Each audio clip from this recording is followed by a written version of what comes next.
Pernahkah Anda merasa ada sesuatu yang mengawasi di rumah sendiri?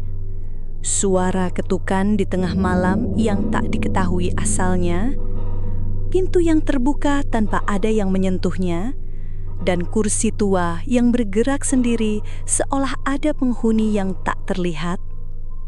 Di sebuah rumah tua yang lama kosong, tersimpan kisah tentang penghuni tak diundang yang tak pernah pergi. Siapakah dia dan mengapa ia terus hadir di sana? Mari kita telusuri bersama cerita penuh misteri dan ketegangan ini. Kisah yang mungkin membuat Anda berpikir dua kali sebelum melangkah masuk ke dalam rumah yang sunyi itu. Siapkan kopi dan teh terbaik kamu, dan selamat menikmati ceritanya.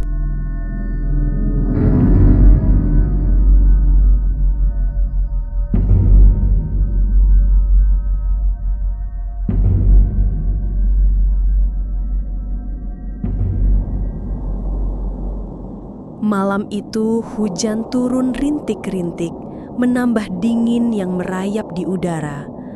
Aldi dan istrinya Rina baru saja sampai di depan rumah tua yang akan mereka tempati sementara. Rumah ini adalah peninggalan keluarga dari pihak Aldi. Sudah lama kosong, tapi karena mereka butuh tempat tinggal cepat dan gratis, mereka tak punya pilihan lain. Dari luar, rumah itu berdiri tegak, tapi kusam. Cat temboknya mengelupas, jendela kayunya menghitam oleh lumut, dan halaman depannya penuh rumput liar yang basah. Lampu teras kuning temaram berayun pelan tertiup angin, menimbulkan bayangan bergerak-gerak di dinding. "Apa nggak bisa besok aja pindahnya? Ini udah hampir jam 11 malam," bisik Rina sambil merapatkan jaket. Aldi menggeleng. "Mobil angkutnya cuma bisa malam ini, Rin. Lagian cuma taruh barang, besok kita beresin." Mereka masuk. Begitu pintu dibuka, bau pengap dan debu langsung menyerbab. Lantai ubin dingin memantulkan langkah kaki mereka yang berat. Di ruang tengah ada perabot tua yang ditutupi kain putih, seperti tubuh-tubuh yang tertidur. Saat Aldi sedang menurunkan kardus dari mobil, Rina sendirian menata beberapa barang di dapur. Dari arah ruang tengah, ia mendengar suara pelan, ketukan 3 kali di lantai kayu. Tok, tok, tok. Ia berhenti. "Mas, itu kamu ya?" Tak ada jawaban, hanya suara hujan di atap. Rina melangkah ke ruang tengah, menyingkap kain putih penutup kursi. Tidak ada siapa-siapa, tapi matanya tertarik pada sebuah pintu kayu di ujung lorong. Pintu itu sedikit terbuka, padahal tadi jelas-jelas tertutup rapat. Sebelum ia mendekat, Aldi masuk membawa kardus. "Kamu ngapain ngeliatin situ? Pintunya kebuka sendiri."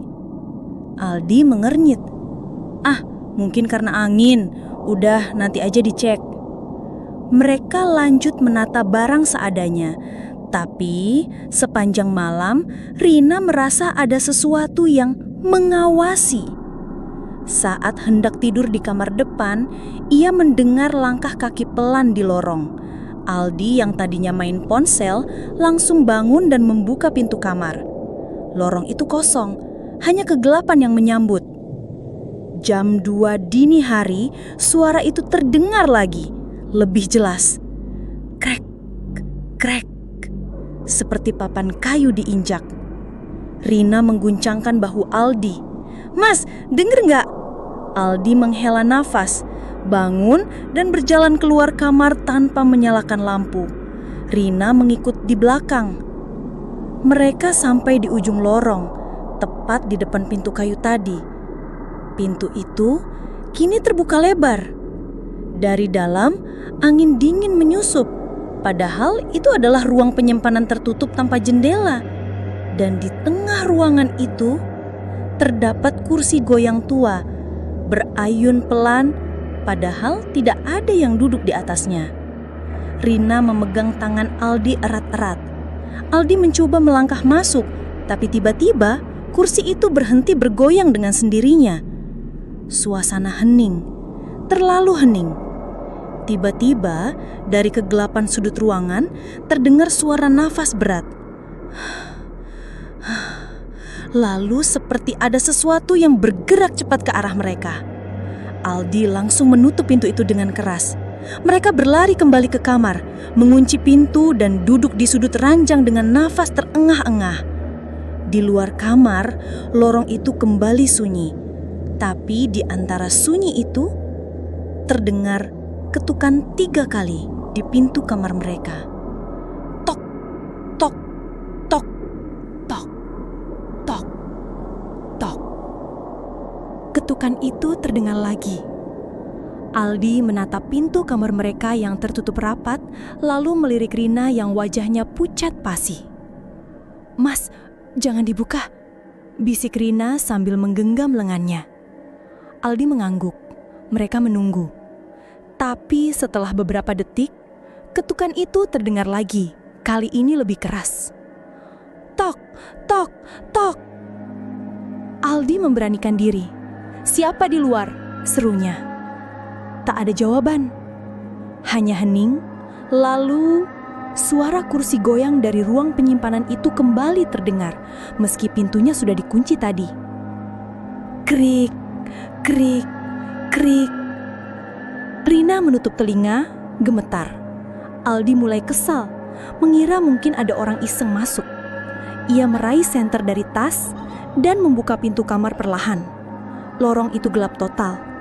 Hanya cahaya senter yang memotong kegelapan. Di ujung lorong, pintu ruang penyimpanan itu terbuka lagi. Padahal ia ingat jelas sudah menguncinya. Aldi melangkah mendekat, senter bergetar di tangannya. Saat ia menyinari dalam ruangan, kursi goyang itu berhenti. Benar-benar diam, seperti tak pernah bergerak. Tiba-tiba, dari balik kursi muncul tangan pucat, kurus dengan kuku panjang yang mencengkram sandarannya. Aldi tertegun. Rina menjerit pelan dari belakang. Tangan itu perlahan menarik kursi, dan dari baliknya muncul sosok perempuan berambut panjang menutupi wajah, mengenakan baju tidur putih kekuningan seperti lusuh dimakan waktu. Tubuhnya sedikit membungkuk, dan setiap langkahnya terdengar seperti papan kayu yang retak. Krik, krik, krik. Rina spontan menarik tangan Aldi dan menyeretnya kembali ke kamar. Mereka mengunci pintu. Tapi dari luar, suara langkah itu mengikuti, mendekat, dan berhenti tepat di depan kamar mereka. Hening. Lalu terdengar suara perempuan itu, serak, berat dan nyaris seperti bisikan. "Balik, tempatku." Lampu kamar tiba-tiba berkedip-kedip lalu mati. Senter di tangan Aldi meredup, seperti baterainya disedot. Dalam gelap itu, mereka mendengar napas berat persis di belakang telinga.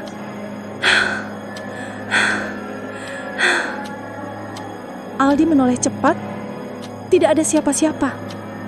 Tapi ketika ia mengarahkan senter ke arah pintu, di sana, menempel di kayu, ada bekas 3 goresan panjang, seperti dicakar dari luar. Malam itu mereka tak tidur. Suara langkah bolak-balik di lorong terus terdengar sampai subuh.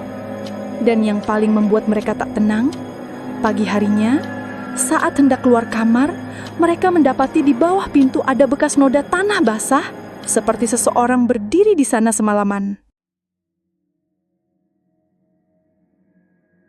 Pagi itu, udara masih lembab setelah hujan semalaman. Aldi keluar kamar dengan mata merah karena tak tidur.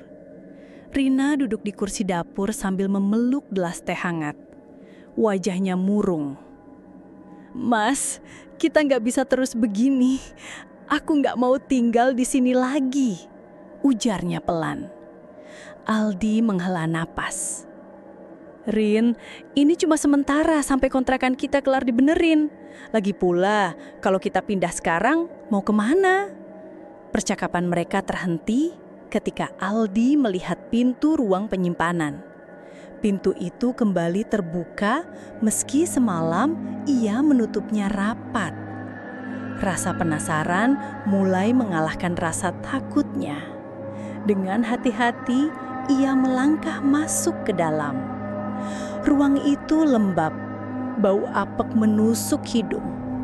Di sudut ada lemari tua berdebu. Saat Aldi membuka pintunya, ia menemukan tumpukan buku dan sebuah kotak kayu kecil. Kotak itu terkunci, tapi di bawahnya ada sebuah album foto kusam. Aldi membawanya ke dapur. Rina awalnya enggan melihat, tapi rasa penasaran mengalahkan. Mereka membuka album itu. Halaman pertama berisi foto-foto rumah ini di masa lalu. Halaman depan yang bersih, dinding masih baru, dan seorang keluarga kecil yang tersenyum di teras. Seorang pria, seorang perempuan, dan anak perempuan kecil yang memegang boneka. Tapi di foto terakhir yang diambil di ruang tengah rumah itu, mereka melihat sesuatu yang aneh. Di belakang keluarga itu, di sudut ruangan, ada bayangan samar seorang perempuan lain. Wajahnya tidak terlihat jelas, tapi rambutnya panjang dan jatuh menutupi sebagian muka. Rina merinding. Saat mereka membalik ke halaman berikutnya, kertas foto itu kosong. Bukan hanya kosong, permukaannya tampak terkelupas seolah foto itu disobek paksa dari dalam album. Tiba-tiba, suara kursi goyang dari ruang penyimpanan terdengar lagi. Krek, krek, krek. Aldi menutup album dan berlari menuju ruangan itu. Kosong, kursi diam. Tapi di atas kursi ada sesuatu yang baru. Foto lepas yang basah. Aldi memungutnya perlahan. Foto itu memperlihatkan seorang perempuan muda mengenakan baju tidur putih lusuh, duduk di kursi goyang. Wajahnya menghadap kamera dan matanya hitam penuh, tanpa bola mata. Yang membuat mereka gemetar, foto itu bukan foto lama. Latar belakangnya adalah ruang penyimpanan yang sama persis dengan yang mereka lihat sekarang. Seperti diambil hanya beberapa saat lalu. Rina memegang mulutnya, ketakutan. "Mas, itu dia, perempuan semalam." Belum sempat Aldi menjawab, terdengar suara langkah cepat di lorong, mendekat ke arah dapur. Tanpa pikir panjang, mereka mengunci diri di kamar lagi. Tapi kali ini, dari bawah pintu kamar, bukan hanya tanah basah yang terlihat, melainkan ujung rambut panjang yang merayap masuk diikuti suara bisikan. "Kalian di sini, milikku." Malam itu, setelah suara bisikan terakhir, Aldi dan Rina hampir tak bisa bernafas. Kamar mereka terasa sesak, udara dingin merambat ke tulang. Lampu mati total, hanya cahaya redup dari senter yang bergetar di tangan Aldi.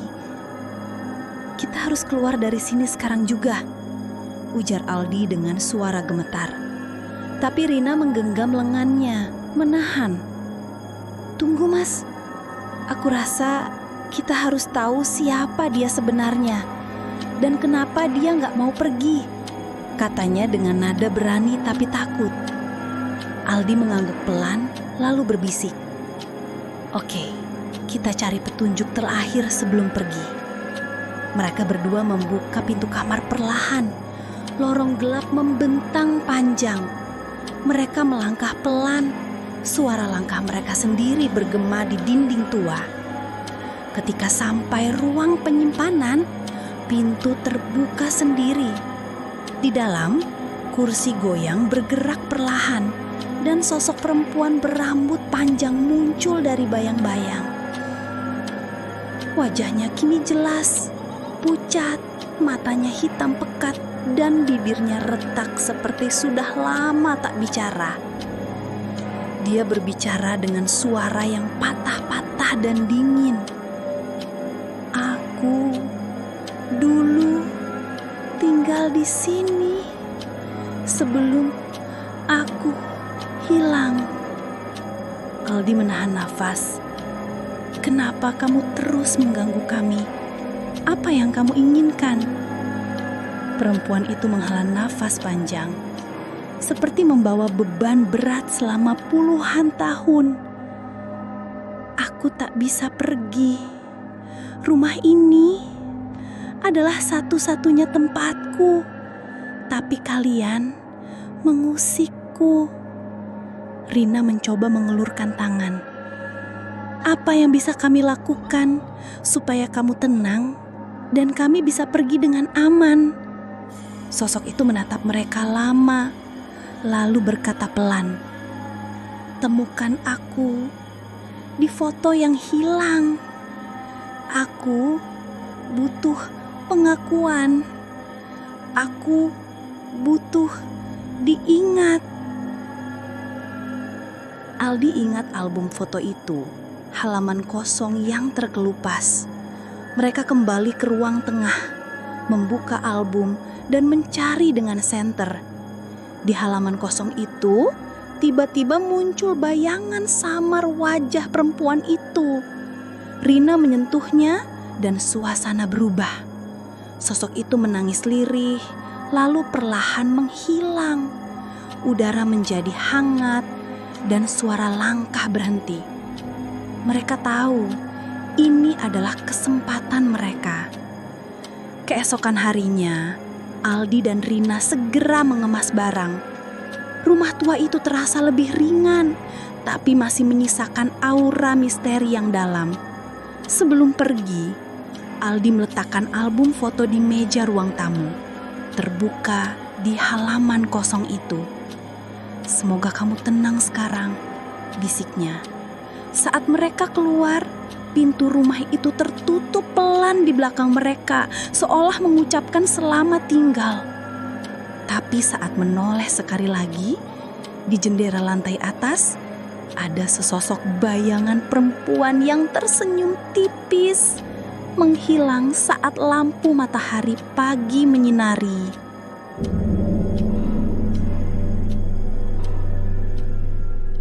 Setelah melewati malam-malam penuh ketegangan dan rasa takut, Aldi dan Rina akhirnya berhasil memahami siapa sebenarnya penghuni tak diundang itu. Sosok perempuan yang dulu tinggal di rumah tua itu hanya ingin dikenang, diakui keberadaannya, dan diberikan kedamaian yang selama ini terabaikan.